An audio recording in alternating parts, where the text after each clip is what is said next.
जंगे बद्र हो रही है। बद्र का मैदान गर्म है। सहाबा की तादाद है सिर्फ 313 और इसके मध्य मुकाबिल जो लश्कर है वो है 1000 से ज्यादा।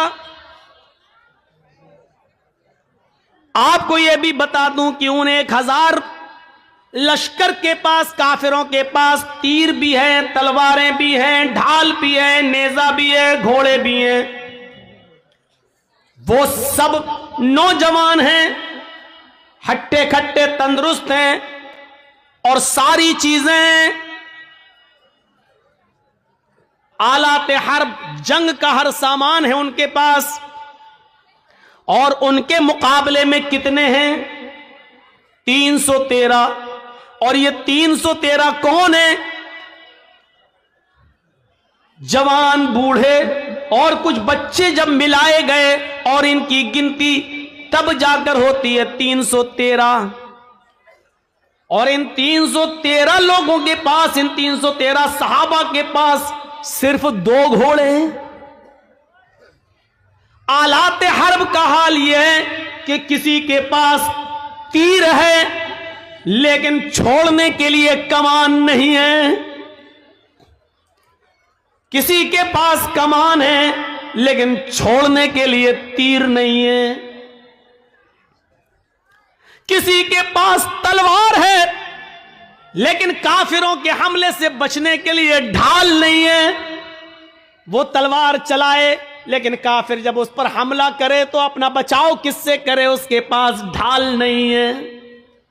अगर किसी के पास ढाल है तो चलाने के लिए तलवार नहीं है। फिर भी जंग है, लड़ रहे हैं। जरा आपने गौर किया है, ये कोई मुकाबला था कि एक तरफ 1000 से ज्यादा और एक तरफ 313। एक सहाबी के ऊपर 3 से ज्यादा लोग, और इसके पास एक चीज है तो दूसरी नहीं, और उनके पास सब कुछ है। कौन सी चीज है जो इन 313 सहाबा को उनके सामने लाकर खड़ा कर रही है और उनसे लड़ने पर मजबूर कर रही है? ये कौन सी चीज है? बताने की जरूरत नहीं, ये वही ईमान है। ये उसी ईमान की ताकत है। और ऐसी कंडीशन में अल्लाह के नबी सल्लल्लाहु अलैहि वसल्लम का सर सजदे में है जमीन पर। बद्र के मैदान में एक जानिब आपने अपनी पेशानी कच्ची जमीन पर रख दी है और सजदे में गिरे हुए हैं और ये दुआ कर रहे हैं सजदे में, अल्लाहुम्मा ला तुहलिक हाज़िहिल असाबा इन तहलिक हाज़िल असाबा लन तुअबद बअदल यौमि क़त्तु। आय अल्लाह, ये मुट्ठी भर जमात, ये मेरे चंद सहाबा, ये 10 साल मक्के की जिंदगी में मेरे दावत और तबलीग का नतीजा मदीना आने के बाद इन्होंने मजबूर किया है। ये मेरी 10 साल की, मैं 13 साल की, ये मेरी मक्के की मेहनत, आए मेरे परवरदिगार, मेरी 13 साल मक्के की मेहनत के बाद ये 313 लोग इस्लाम लाए हैं। यही मेरी जमा है, यही मेरी पूंजी है, यही मेरा सरमाया है, यही 13 साल की मेहनत का नतीजा है जो मैंने निचोड़ कर तेरे सामने पेश कर दिया। इलाहुल आलमीन, अगर ये 313 मुसलमान आज हलाक हो गए, मुझ पर ईमान लाने वाले मिट गए, ये 313 अगर आज खत्म हो गए, इन 313 को अगर आज बर्बाद कर दिया गया, इनको काफिरों ने अपने हमले में शिकस्त दे दी, अगर आज ये इस दुनिया से मिट गए, लन तुअबद बअदल यौम, ऐ अल्लाह आज के बाद फिर कभी तेरी इबादत इस रूए जमीन पर नहीं होगी, आज के बाद फिर कोई कोई अल्लाह अल्लाह कहने वाला ना होगा। आज के बाद फिर इस जमीन पर कभी सजदा न किया जाएगा। अल्लाहू अकबर की निदा आज के बाद नहीं आएगी। आय अल्लाह, अगर तू चाहता है कि कयामत की सुबह तक तेरा नाम तेरा दीन बाकी रहे तो इन 313 मुसलमानों की हिफाजत फरमा।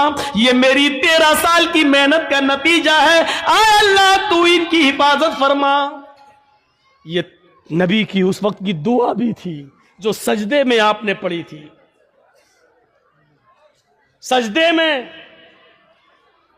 अकेले और तन्हा सजदे में हम भी दुआ करते हैं, कुछ नहीं होता। या रब्बी या रब्बी या रब्बी, अल्लाह मुझे ये दे, मुझे ये दे, मुझे ये दे। ऊपर से आवाज आती है, मेरे बंदे मैं तुझे क्या दूं? मांग तो तू ये रहा है, लेकिन दूं तो कैसे दूं? मतअमुहु हराम, जो खाना खाकर आया है वो हराम है। वह मशरबु हराम, जो पीकर आया है वो भी हराम का है। वह मलबसहु हराम, जो कपड़ा पहन के आया है वो भी हराम की कमाई का है।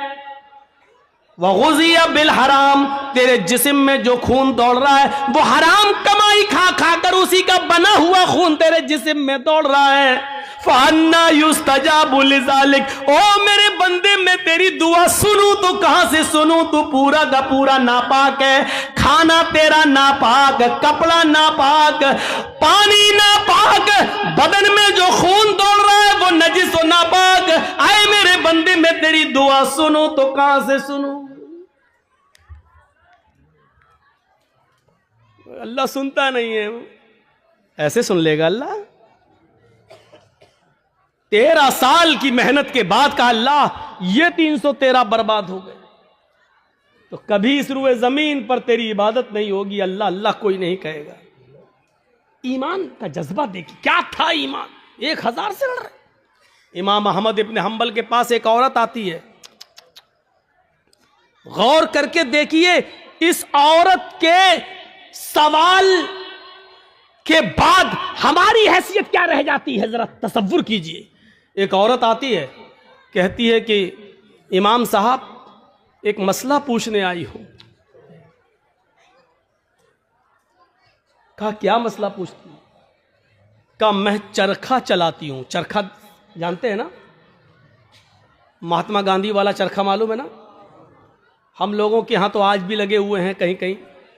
जो लोग हैंडलूम हाथ से कपड़ा बनाते हैं वहां चरखे भी हैं, हाथ से फिरता है, सूत काटते हैं। तो क्या कहती है इमाम अहमद इब्न हंबल से वो औरत कि इमाम साहब मैं चरखा चलाती हूं और दूसरे लोगों का सूत मजदूरी पर काटती हूं और उनसे मजदूरी लेती हूं। कभी कभी मैं रात में भी चरखा चलाती हूं। जब मेरे पास तेल होता है। इस औरत के सवाल के बाद हमारी हैसियत क्या रह जाती है? सुने हमारी मां बहनें, औरतें ऐसी भी गुजरी हैं। सिर्फ लाइट मारने वाली औरतें हर वक्त नहीं होती हैं। सुने इमाम साहब, मैं कभी कभी रात में भी चरखा चलाती हूं। जब मेरे पास चिराग जलाने के लिए तेल होता है तो मैं चिराग जलाकर उसकी रोशनी में चरखा चलाती हूं, सूत काटती हूं। इमाम अहमद इब्न हंबल फरमाते हैं अल्लाह तुम्हारी रोजी में बरकत दे, रिस्क में बरकत दे।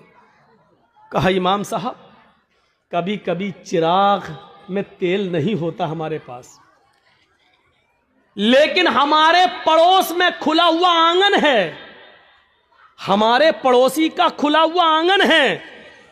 कभी कभी उस आंगन में रोज चिराग जलता है, वो मेरे पड़ोसी का चिराग है, लेकिन वो अपने घर में अपने आंगन में चलाता है और उस आंगन में उस चिराग की रोशनी कभी कभी मेरे घर पे आती है।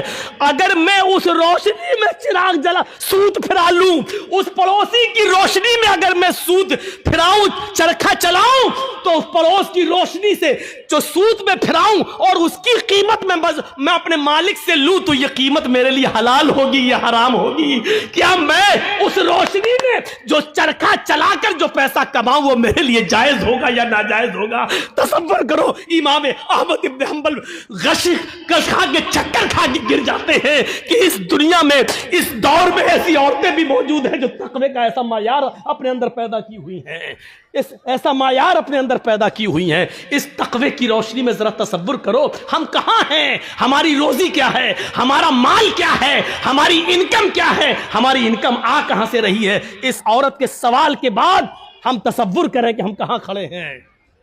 फिर कहते हैं कि ये हमें परेशान कर रहा, वो हमें परेशान कर रहा, फला का अज़ाब। कुछ नहीं, हमारे आमाल हमें परेशान कर रहे हैं, हमारे करतूत हमें परेशान कर रहे हैं, हमारी बदअमली हमें परेशान कर रही है। अहमद इब्न हंबल रहमतुल्लाह अलैह ने कोई जवाब नहीं किया, सिर्फ इतना कहा, अय अल्लाह की बंदी, अगर तुम्हें लगता है तुम उससे मांगने तो नहीं गई हो, तुमने चोरी तो नहीं की है, अगर उसके आंगन में रोशनी जल रही है और वो तुम्हारे आंगन में आ रही है तो मेरे हिसाब से, इमाम अहमद इब्न हंबल ने कहा, उस रोशनी में, चिराग की उस रोशनी में अगर तुम सूत काट लेती हो तो मेरे हिसाब से कोई गलत तो नहीं है, लेकिन फिर भी अगर तुम परहेज करो और बचो तो ये तुम्हारे लिए ज्यादा बेहतर है। ये अहमद इब्न हंबल का जवाब था, जबकि चोरी नहीं थी, वो जला रहा है, दरवाजा नहीं है, आंगन से आंगन मिला हुआ है और उसके आंगन से उस चिराग की रोशनी यहां आ रही है, तो इसमें भाई आप ये लाइट जल रही है, अब इधर रोशनी जा रही है तो उस आदमी का क्या कसूर है? तुम अगर चाहते हो कि मेरी रोशनी मेरे घर तक रहे तो तुम्हें अपने घर का इंतजाम करना है, लेकिन अगर आपके घर की रोशनी और आपके बल्ब की रोशनी मेरे घर आ रही है और आप ये कहें कि अपना मेरी रोशनी तेरे घर क्यों आ रही है, हट अपना घर तोड़, तो आप गलत है ना। जरा तसव्वुर करो, अहमद इब्न हंबल ने जब वो औरत जाने लगी, वो बूढ़ी औरत, तो अहमद इब्न हंबल रहमहुल्लाह ने लोगों से पूछा कि ये जिस बाप की बेटी है, इसका बाप कोई मामूली शख्स नहीं होगा, ज़रूर किसी अच्छे और नेक बाप की तरबियत होगी जिसने ऐसी नेक बेटी पैदा की है। ज़रा तसव्वुर करिए, नबी अकरम की दुआ इसलिए कबूल हुई क्योंकि आप सरापा रिज़्क़ हलाल इस्तेमाल करते थे। सहाबा की इसलिए मदद हुई उस जंगे बदर में क्योंकि किसी सहाबी ने माले हराम को अपना लुक़मा नहीं बनाया। मेरे भाइयों, 1000 का लश्कर फिर मगलूब होता है और 313 सहाबा को फतह होती है। ये 313 सहाबा जो लड़े, ये कौन सी चीज थी? ये वही ताकत थी, वही स्पिरिट थी। कौन सी? ईमान। अगर ईमान ना होता तो लड़ते? कुछ ना कुछ देर के लिए ये भी मानना पड़ेगा कि इस लड़की ने जो जज्बात में आके नारा लगाया था कर्नाटक में, इसके अंदर भी कुछ ईमानी हरारत थी, तभी तो ये अल्लाहु अकबर का लफ्ज निकला है। इसका इनकार नहीं किया जा सकता। और बाद में पता चला कि उस बच्ची का बाप आलिम है, वो एक मौलाना की बच्ची है, तो जाहिर बात है कि तरबियत तो अच्छी रही होगी। वरना आजकल सियासी लीडरों की लड़कियां कहां नारा लगाएंगी अल्लाहु अकबर? वो तो वक्त के धारे में बहते हैं, वो तो हिंदू लोगों का वोट लेने के लिए मंदिर में टीका भी लगवा लेंगे। वो तो मूर्ति के सामने भी खड़े हो जाएंगे क्योंकि हमें इनका वोट चाहिए। तो तरबियत का भी फर्क होता है। हम अपनी औलाद को कौन सी तरबियत दे रहे हैं, कैसी तरबियत होनी चाहिए, इस पर हमें गौर करना चाहिए। जंगे खंदक के बारे में कभी सोचा आपने? जंगे खंदक में कितने मुसलमान थे? आपसे अगर सवाल करें तो शायद बहुत कम लोगों को मालूम हो। सिर्फ 3000 सहाबा, 3000, और इन 3000 सहाबा का मुकाबला कितने काफिरों से था, कितने यहूदियों से था? 10,000 का लश्कर। कोई तकाबुल है? कोई मुकाबला है? एक तरफ 3000, एक तरफ 10,000। वो हथियारों से लैस, ये बेचारे फुल हथियार नहीं। इन 3000 सहाबा को जंगे खंदक पर काफिरों से लड़ने के लिए अपनी रजामंदी का इजहार जो इन्होंने किया, ये 3000 सहाबा के दिल में जो 10,000 का खौफ नहीं था, वो खौफ निकालने वाली ताकत क्या थी? अगर आपसे सवाल करें तो मेरी इतनी तकरीर के बाद जो 1 घंटे से ज्यादा बोलते हुए मुझे हो गया, आप इस नतीजे पर पहुंच गए होंगे कि 3000 सहाबा जो 10,000 के मुकाबले में खड़े हुए हैं और लड़ रहे हैं, ये सिर्फ ईमान की ताकत थी। वो 10,000 से नहीं डर रहे हैं, वो सिर्फ ईमान की ताकत है। उनके दिलों में अगर डर है तो सिर्फ एक अल्लाह का डर है। वो किसी का खौफ उनके दिलों में मौजूद नहीं है और जीते। उनको फतह हुई, उनको कामयाबी मिली। हम ये सारी चीजें भूल जाते हैं, हमें इस बात का एहसास नहीं होता है। भैया जल्दी निकल जाओ, बताओ ये कहां जा रहा होगा? इसकी तो शादी भी नहीं हुई है, कहां भाग रहा है?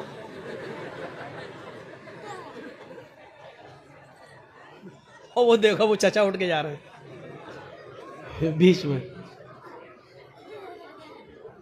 बीच में जब कोई उठता है तो मुझे पता नहीं क्यों इतना डर लगता है। एक बार हैदराबाद में प्रोग्राम कर रहा था ना, तो बीच में एक आदमी उठ गया, तो मुझे पता नहीं, उठा पेशाब करता है, सीधे आया, मेरा माइक पकड़ के और माइक वाइक फेंक दिया उठा के। और फिर उसके बाद अंडे चले, टमाटर चले, जूते चले, चप्पल चली। तो उस दिन से एक दहशत तो होती है ना, फिर बीच में उठ रहा कि फिर कोई खड़ा ना हो जाए। तो वो उस दिन से ये है बस भाई, जिसको उठना हुआ करे वो पीछे बैठा करे, जब चाहे तब निकल जाए। जो आदमी आगे बैठते हैं उनको मालूम है ना उनको कितनी बार पेशाब आता है, ज्यादा आता तो पीछे बैठो। और मेरी तकरीर हो रही है, पता नहीं पेशाब क्यों नहीं रोक पाते हैं आप लोग। लोग तो दिल की धड़कनें रोक लेते हैं। एक बार डॉक्टर के पास गया, डॉक्टर मेरा, हमने कहा डॉक्टर साहब जरा वो देख लीजिए मेरा पल्स। बोला नहीं नहीं तुम्हारा तो हाई होगा। हमने कहा अरे देख लीजिए डॉक्टर साहब, उसके बाद दवा। लेकिन आप, मैं मान नहीं सकता, हमें वो थर्मामीटर लगाने की जरूरत ही नहीं है, आपका पल्स देखना ही नहीं है। आपका वो क्या बोलते हैं उसको, बीपी, वो आपका हाई होगा, वो कुछ बड़ा ही होगा, नीचे नहीं हो सकता है। मैंने कहा डॉक्टर साहब सुन पड़ रहे हैं, हाथ पैर जरा कपकपी सी हो रही है। कहता कि जब आपकी तकलीफ सुन के हम लोगों के लेवल हाई हो जाते हैं, हम लोगों का बीपी हाई हो जाता है, तो आपका कैसे लो हो सकता है? उसने चेक नहीं किया, अल्लाह की कसम चेक नहीं किया, ऐसी दवा दी। बोला आपका नहीं करेंगे, हमें कसम है हम भी नहीं करेंगे आपका, और नहीं किया। पता नहीं, वो देखो बेचारे, देखो अब क्या करेंगे घर जाकर। अच्छा, जितना बोलते हैं उतना और लोग उठते हैं। थोड़ी देर बैठ जाओ भाई, थोड़ी देर बैठ जाओ। अब उनको क्या बोले हम,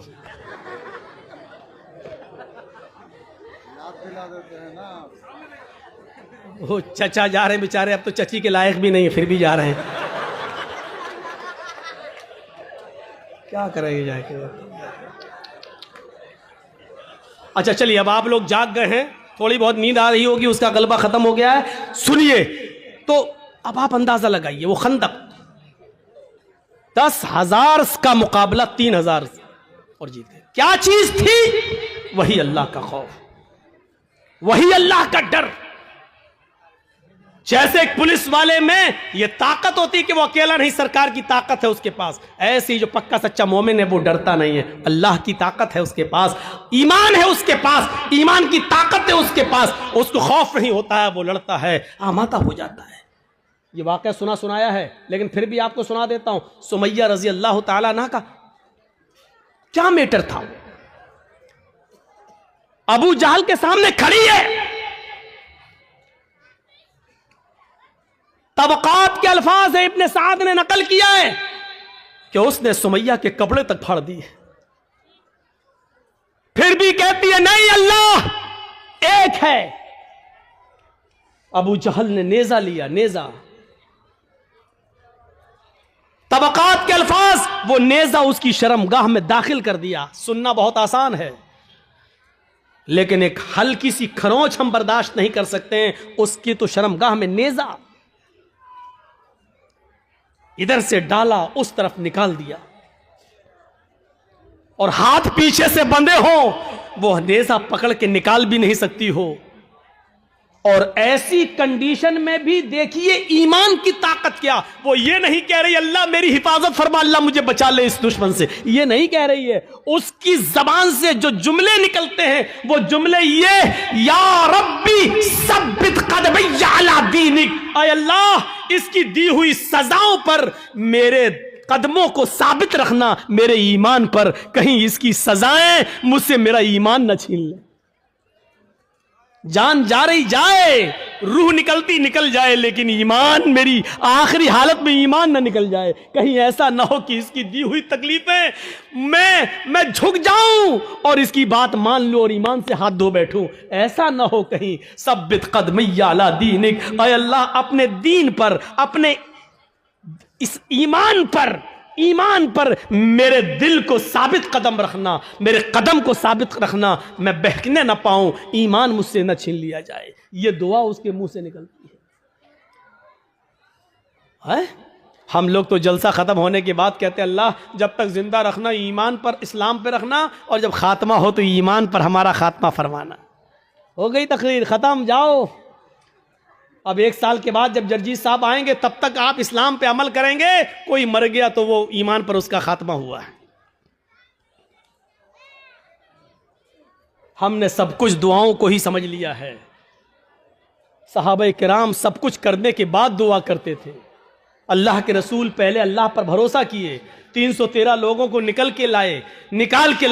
313 सहाबा ने अपनी जिंदगी अपनी हथेली पर रख ली, सर पे कफन बांध लिया कि अब घर लौट के नहीं जाना है। 1000 का लश्कर सामने, अब अल्लाह के नबी दुआ कर रहे हैं कि अल्लाह अगर ये 313 मिट गए तो कभी जिंदगी में तेरा नाम लेने वाला कोई नहीं होगा। अब ये तू सोच ले, ऐ मेरे परवरदिगार, इनको जिंदा रखना है या नहीं। अगर तुझे अपनी इबादत बाकी रखना है तो हमारी हिफाजत फरमा, अगर अपनी इबादत बाकी नहीं रखना है तो हम मरते हैं मर जाएं, कोई परवाह नहीं। मेरे भाइयों तसव्वुर करो, हमने क्या किया अपने आप को। बस हराम खाते जा रहे हो कि अल्लाह में हराम खाने से बचा ले। सारी बुराइयां, हम शराब पीते जा रहे हैं, फिर कह अल्लाह हमें शराब की लत लग गई, अल्लाह हमें शराब से बचा ले। अल्लाह के बंदे पहले सब कुछ छोड़ फिर दुआ कर। अल्लाह के बंदे पहले हराम छोड़ और हलाल खा, और उसके बाद दुआ करके अल्लाह मुझे अब जो हलाल खाया है इसी पर कायम रखना। अल्लाह हराम का लुक्मा मेरे हलक के नीचे ना उतरने पाए। अब दुआ करो, हराम खाते जाओ और दुआ करो अल्लाह हराम से बचा ले। शराब पीते रहो और दुआ करो अल्लाह शराब से बचा ले। बेपर्दगी के साथ हमारी माँ बहन बेटियां निकलती रहो और दुआ करे अल्लाह हमें पर्दा करने की तौफीक अता फरमा। जिंदगी में नहीं मिलेगी ऐसी तौफीक। इन्नल्लाह ला युगय्यिरु मा बिक़ौमिन हत्ता युगय्यिरु मा बिअनफुसिहिम। अल्लाह किसी कौम की हालत उस वक्त तक नहीं बदलता जब तक कि कोई कौम अपनी हालत को खुद बदलने की फिक्र नहीं करती है। पहले हमें चेंज होना पड़ेगा, पहले हमें बदलना पड़ेगा। पहले जमाने की औरतें अगर अपने बच्चों को बद्दुआ भी देती थी तो उसमें भी दुआ निकलती थी। बच्चा शरारत कर रहा है, कभी ये कभी वो उठाया फेंक दिया, कभी मां परेशान, हाय हाय हाय मां परेशान, और मां ने गुस्से में अपने अंदाज में बद्दुआ दी। लेकिन आप इसको बद्दुआ नहीं कह सकते हो। जब देखा कि बच्चा बहुत शरारत कर रहा है तो बद्दुआ देते हुए कहा अल्लाह तुझे काबे का इमाम बना दे। गुस्से में बद्दुआ भी दी तो उसमें भी दुआ छलक रही थी। यानी उस जमाने की औरतों को गुस्से में भी ऐसी बद्दुआएं नहीं मालूम थी कि जो बच्चों की जिंदगी तबाह कर दे। हमारी माओ की जबान से क्या निकलता, कुत्ते मर जाओ, परेशान करके रख दिया। अब कुत्ता कहती जा रही है, अब ये नहीं सोच रही कि कुत्ते की अम्मा कौन हुई, लेकिन कह रही कुत्ते मर जाओ, और पता नहीं क्या क्या वो कह देती है। एक बच्चा शरारत कर रहा है और जब तंग आ गई मां तो गुस्से में रोते हुए कहती चल अल्लाह करे तुझे काबे का इमाम बना दे। और पता नहीं कौन सी घड़ी में ये दुआ निकली और अर्श वाले ने इसको कबूल फरमाई और वो बच्चा फिर काबे का इमाम बनकर निकला। और ऐसा इमाम बना कि आज जिसको आज सुदैस के नाम से याद किया जाता है, कारी सुदैस, ये काबे के जो इमाम आज भी मौजूद हैं, ये उसी माँ की दुआ का नतीजा है जो उसने गुस्से में दी थी और अल्लाह ने उस बच्चे को काबे का इमाम बनाया, जो आज भी काबे का इमाम है। जरूर उस माँ ने अपनी हलक के नीचे कभी हराम लुकमा नहीं उतारा होगा। अगर हराम लुकमा खाया होता तो ये दुआ कबूल ना होती। जरूर उस माँ की रगों में हलाल खून दौड़ रहा था और हलाल खून दौड़ने की दुआ का नतीजा था कि वो बच्चा काबे का इमाम बना। अगर आप चाहती हो कि हमारे बच्चे इब्न तैमिया बने, हमारे बच्चे सनाउल्लाह मरसरी बने, हमारे बच्चे इब्न क़य्यिम बने, इब्नुल जौज़ी बने, हमारे बच्चे अहमद इब्न हंबल बने, हमारे बच्चे इमाम मालिक की तरह बने, तो आए मेरी माँ बहनों, तुम्हें अपनी रगों में हलाल खून दौड़ाना पड़ेगा, हलाल रोजी खाना पड़ेगी, रिज़्क़ हलाल का एहतिमाम करना होगा। आधी रोटी सही लेकिन हलाल, भूखा सो जाना गवारा है लेकिन हराम लुकमा खाना गवारा ना हो, तब तुम्हारे कोख से पैदा होने वाले बच्चे अपने तैमिया बनेंगे, इब्न क़य्यिम बनेंगे, सनाउल्लाह बनेंगे, इमाम मालिक बनेंगे, अहमद इब्न हंबल बनेंगे, तब बनेंगे। सब कुछ खाती रहो और कहो कि अल्लाह हमारे बच्चे को काबे का इमाम बना दे, नहीं हो सकता है। ये तल्ख जुमले तुम्हें सुनना पड़ेंगे।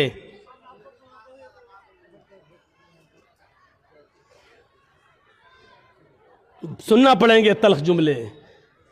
तसव्वुर करो क्या था वो जज्बा। सुमैया शर्मगाह में नेजा दाखिल, हाथ पीछे से बंधे और फिर भी इस हालत में क्या दुआ कर रही है। आप ये नहीं कहोगे आपका बेटा हॉस्पिटल में भर्ती है, वेंटिलेटर पर रखा हुआ है, या कोई बाप वेंटिलेटर पर रखा है, आप हमारे पास आएंगे, जर्जी साहब महलदार पाड़ा में आए, जुमे का खुतबा देना है, आप पर्ची लेके आएंगे, मौलाना साहब जुमे के खुतबे में के बाद हमारे अब्बू के लिए दुआ कर दीजिए, अल्लाह उनको शिफाए कामिला अता फरमाए। ऐसे मौके पर भी आपको इस दुआ की फिक्र होगी कि हमारे अब्बू के लिए दुआ कर दो कि अल्लाह उनको शिफा दे, लेकिन इस मौके पर दुआ ये नहीं होगी कि अल्लाह रब्बुल आलमीन से ये दुआ कीजिए कि मेरे बाप का खातिमा ईमान पर हो, वो इस दुनिया से जाए तो गुनाहों से पाक व साफ जाए, अल्लाह मेरे बाप को गुनाहों से तौबा करने की तौफीक अता फरमा। ये दुआ आप नहीं करवाएंगे मस्जिद के इमाम से और जर्जी साहब से, आप दुआ ये करवाएंगे कि कहो अल्लाह ताला उनको शिफाए कामिला और आजिला अता फरमाए। मैं ये नहीं कह रहा हूं कि ये दुआ करना गलत है, जायज है, लेकिन सुनो हजरत सुमैया ने उस मौके पर यह नहीं कहा अल्लाह मेरी हिफाजत फरमा, अल्लाह इसने नेजा मारा है तू मुझे शिफा दे, अल्लाह मेरी शर्मगाह में जो जख्म हो गया है उसको ठीक कर दे। उसने ये दुआ नहीं की, उसने दुआ ये की या रब्बी सब्बित कदमैया अला दीनिक, अल्लाह अपने दीन पर, अल्लाह ईमान पर मेरे कदम को साबित रख दे, अल्लाह ऐसा ना हो कि इसकी तकलीफें मुझसे मेरा ईमान छीन ले। ये क्या चीज थी? ये ईमान था, ये ईमान था। ये कौन सा जज्बा था? आइए जरा मुझे इस जज्बे की तरफ लेकर चलिए और बताइए ये कौन सा जज्बा था कि हजरत इब्राहीम अलैहिस्सलातु वस्सलाम को हुक्म होता है कि अपनी बीवी हाजरा को और छोटे बच्चे इस्माइल को बियाबान जंगल में छोड़कर चले आओ। इब्राहिम अलैहिस्सलाम अपनी बीवी हाजरा को और उस बच्चे को लेकर जा रहे हैं। उस वक्त तक बीवी को पता नहीं कि ये मुझे लेके कहां जा रहे हैं। मेरा शौहर है, जहां जा रहा है मैं भी जाऊंगी, मेरा शौहर है, मुझे उनके साथ चलना है, मेरे पति है, मुझे उनके साथ जाना है। चंद दिनों के सफर के बाद एक बियाबान जंगल आ जाता है। उस बियाबान जंगल के अंदर अपनी बीवी को छोड़ देते हैं, अपने बच्चे को छोड़ देते हैं। हाजरा को उसी जंगल में छोड़ दिया। इस्माइल जो अभी अपनी मां का दूध पीते हैं उसी जंगल के अंदर छोड़ दिया। थोड़ी देर बैठते हैं, सस्ताते हैं और फिर वहां से जाने लगते हैं। इस मंजर पर जरा गौर कीजिए मेरे साथियों, यह मंजर हमें कुछ और बताता है। उस बियाबान जंगल में छोड़ दिया। आज जिस जंगल को हम मीना के नाम से जानते हैं, मीना की वादी के नाम से जानते हैं, उस जंगल में छोड़ दिया है। आपको पहले उसकी एक कंडीशन बता दें, आप यहां से कलियाचक तक जाएंगे, जगह जगह पर आपको बिजली के पोल मिलेंगे, जगह जगह पर आपको बिजली के खंबे मिलेंगे, आप रोशनी पाएंगे और सीधे कलियाचक पहुंच जाएंगे। लेकिन उस जमाने में बिजली के खंबे नहीं लगे हैं, दिन में भी साए साए बीत रही है। इब्राहिम अलैहिस्सलाम ने, हाजरा ने उस जंगल में दाएं बाएं देखा, बड़े बड़े दरख्त तो लगे हैं लेकिन दरख्तों पर एक चिड़िया भी नजर नहीं आ रही है। चिड़िया कैसे नजर आएगी? क्योंकि दूर दूर तक पानी का पता नहीं है, पानी का नामो निशान नहीं है। चिड़िया भी ऐसे दरख्तों पर अपने नेस्ट, अपने घोंसले बनाती हैं जहां आसपास पानी हो, वो पानी पी सके और अपने बच्चों के लिए अपनी चोंच में पानी खींच कर लाकर अपने बच्चों को पिला सके। जब जंगल में दूर दूर तक पानी नहीं, तो जंगल में एक भी चिड़िया, एक भी परिंदा भी नहीं दिखाई दे रहा है। सोचो, ऐसे बियाबान जंगल में हुक्म होता है कि यहीं अपनी बीवी को छोड़ दो। हजरत इब्राहिम थोड़ी देर बैठते हैं, फिर वहां से चलने लगते हैं। हाजरा ने देखा कि इब्राहिम जा रहे हैं, यहां तो कोई दुकान भी नहीं कि कोई सौदा लेने जा रहे हो, यहां तो दूर तक कोई सब्जी फरोश भी नहीं दिख रहा है कि जिससे सब्जी खरीदने जा रहे हो। जब उनको जाते हुए देखती हैं, अपने बच्चे को जमीन पर लिटाती है, जमीन पर, और पीछे पीछे चल के कहती हैं, कहां जा रहे हो? इब्राहिम अलैहिस्सलाम ने इस जुमले का जवाब नहीं दिया।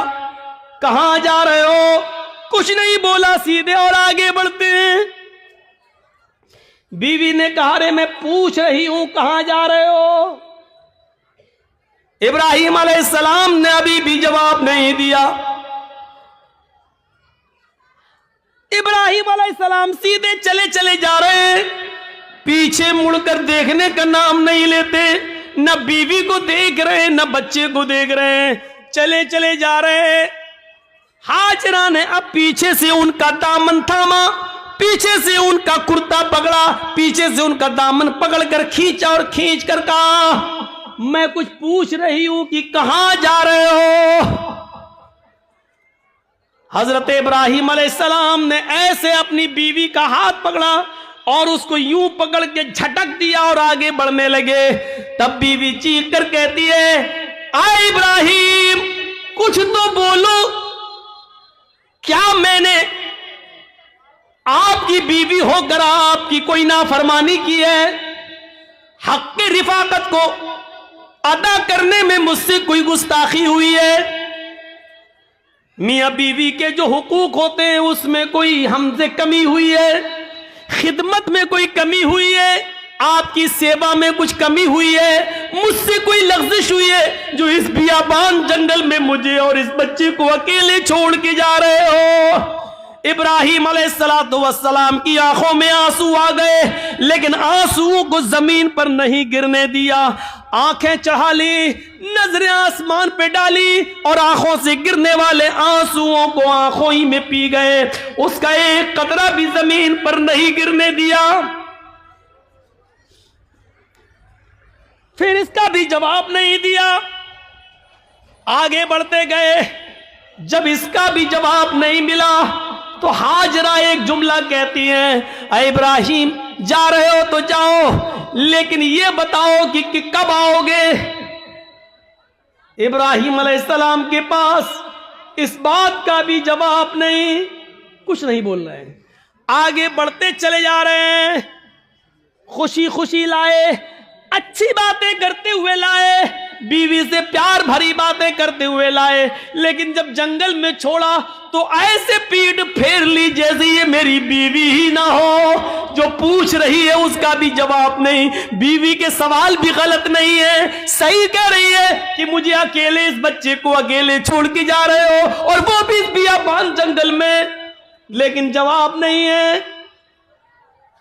आगे और बढ़ते हैं तो लास्ट में बीवी कहती है, हाजरा, इब्राहिम, जब तुम जवाब ही नहीं दे रहे हो, ये भी नहीं मालूम कि कब आओगे, शाम तक आओगे, कल आओगे, 2 दिन बाद आओगे, 1 हफ्ते के बाद आओगे, 1 महीने के बाद आओगे, 1 साल के बाद आओगे, या आओगे ही नहीं। किसी भी सवाल का जवाब जब तुम्हारे पास नहीं है तो मैं इसको क्या समझूं? इसका भी जवाब नहीं। कहती हैं इब्राहिम मैं आपकी बीवी हूं, मैं आपकी अमानत हूं, पता नहीं आप कब आए, अपनी इस अमानत को किसके हवाले करके जा रहे हैं ये तो बता दो। आप 10 साल के बाद आए, 20 साल के बाद आए, 1 साल के बाद आए, 2 साल के बाद आए, और अगर मैं जिंदा रहूं और मेरी इज्जत व आबरू न बच सके, जैसे एक बादशाह ने मेरी इज्जत व आबरू से खिलवाड़ करना चाहा लेकिन अल्लाह की मदद की वजह से वो नहीं कर सका। वो अगरचे सारा थी, दूसरी बीवी थी, और उसके बदले में फिर उसने हमें भी दे दिया एक लौंडी की शक्ल में, जिसको आपने अपनी बीवी बना लिया। इब्राहिम मुझे ये बताओ कि अपनी अमानत को किसके सुपुर्द करके जा रहे हो? अगर मेरी इज्जत व आबरू महफूज न रही, मुझे किसके सुपुर्द करके जा रहे हो? बीवी जवाब कहती है इला मन ततरुकुना, इब्राहिम आपने मुझे किसके हवाले किया है? हमें किसके जिम्मे सौंप के जा रहे हो? इस अमानत का जिम्मेदार कौन है? जब हाजरा ने यह कहा, कुरान के अल्फाज इला मन ततरुकुना, आपने मुझे किसके सुपुर्द किया है, आपने मुझे किसके हवाले किया है? तब इब्राहिम अलैहिस्सलाम अब इसका जवाब देते हैं, लेकिन हाजरा की तरफ देखकर नहीं, बच्चे की तरफ देखकर नहीं। अगर पीछे घूमूंगा बीवी की शक्ल दिखेगी, मासूम बच्चे को देख लूंगा तो कहीं बीवी की और बच्चे की मोहब्बत मेरे दिल में ना आ जाए, और फिर मैं जिस काम के लिए अल्लाह के हुक्म से जा रहा हूं उस काम से कहीं मैं रुक न जाऊं। ईमानी ताकत देखिए, ईमानी इस ताकत की वजह से वो बीवी को नहीं देख रहे हैं, बच्चे को नहीं देख रहे हैं। बीवी की मोहब्बत है, बच्चे की मोहब्बत है, लेकिन ईमान की ताकत देखिए। क्या कहते हैं, न बीवी को देखना गवारा, न बच्चे को देखना गवारा, और बीवी कह रही है कि मुझे किसके सुपुर्द करके जा रहे हो? इस जंगल में तो चिड़ियां भी नहीं है, हमें इस जंगल में रात होगी, खतरनाक जानवर भी तो आ सकते हैं, मेरा क्या होगा? मुझे बताओ, मुझे किसके सुपुर्द करके जा रहे हो? इब्राहिम अलैहिस्सलाम ने कदम आगे बढ़ाते बढ़ाते, चलते चलते जवाब दिया इल्लल्लाह, आए मेरी बीबी, मैंने तुझे और तेरे इस बच्चे को, मैंने तुझे और अपने इस बच्चे को अल्लाह के सुपुर्द कर दिया, अल्लाह के हवाले कर दिया है। यानी अल्लाह ने मुझे छोड़ने का हुक्म दिया, मैंने अल्लाह के हुक्म से तुझे छोड़ा, इस बच्चे को छोड़ा। मैं कहां जा रहा हूं मुझे पता नहीं, अल्लाह जहां ले जाएगा मैं जाऊंगा, जो हुक्म देगा मैं करूंगा, कब आऊंगा इसका भी कोई पता नहीं, जब तक उसकी इजाजत हुक्म ना होगा मैं नहीं आऊंगा। आए मेरी बीबी, मैंने तुझे और इस बच्चे को अल्लाह के सुपुर्द कर दिया है, अल्लाह के हवाले कर दिया है। अब इब्राहिम अलैहिस्सलाम की बीवी का भी जवाब सुनो। जब देख लिया कि मेरे शौहर ने मुझे अल्लाह के सुपुर्द कर दिया तो उसके ईमान की कैफियत देखो। अब हाजरा के अंदर भी अल्लाह का नाम सुनकर जो ईमान पैदा हुआ, जो ईमानी ताकत आई, अब वो उस जंगल के खतरों से नहीं डर रही है, उस बियाबान जंगल से नहीं डर रही है, उस जंगल के अंदर रात में कितने खतरनाक जानवर आएंगे उनसे नहीं डर रही है। इब्राहिम से कहती है, जब आपने मुझे अल्लाह के सुपुर्द कर दिया, अल्लाह के हवाले कर दिया, जाइए, अब आपको रुकने की जरूरत नहीं है। इज़ल्ला युज़िउदल्लाहु अबदा। इब्राहिम, मेरी तरफ से और बच्चे की तरफ से बेफिक्र हो जाइए, चिंता मत करिए, घबराइए नहीं, अल्लाह हमको जाये नहीं करेगा, अल्लाह हमको बर्बाद नहीं करेगा, अल्लाह हमारा नुकसान नहीं करेगा, क्योंकि आपने मुझे अल्लाह के हवाले कर दिया है, अल्लाह के सुपुर्द कर दिया है। ये होती है ईमान की ताकत जो आज हमारे अंदर नहीं है। ये ईमान जब हमारे अंदर नहीं है तो जिल्लत तो आएगी, रुसवाई तो आएगी। अल्लाह ने इसी ईमान के बारे में कहा था, वला तहनु वला तहजनु व अंतुमुल अअलौना इन कुंतुम मोमिनीन। हम इज्जत देंगे, बुलंदी देंगे, लेकिन ईमान पहले पैदा करो अपने अंदर, मोमिन बनकर दिखाओ। अस्सलामुअलैकुम दोस्तों, उम्मीद करता हूँ कि आप सभी हजरात को मौलाना जर्जी साहब के बयान अच्छा लगा होगा। अगर अच्छा लगा है तो हमारे चैनल कर देना सब्सक्राइब और वीडियो कर देना लाइक। मिलते हैं नेक्स्ट वीडियो में। खुदा हाफिज।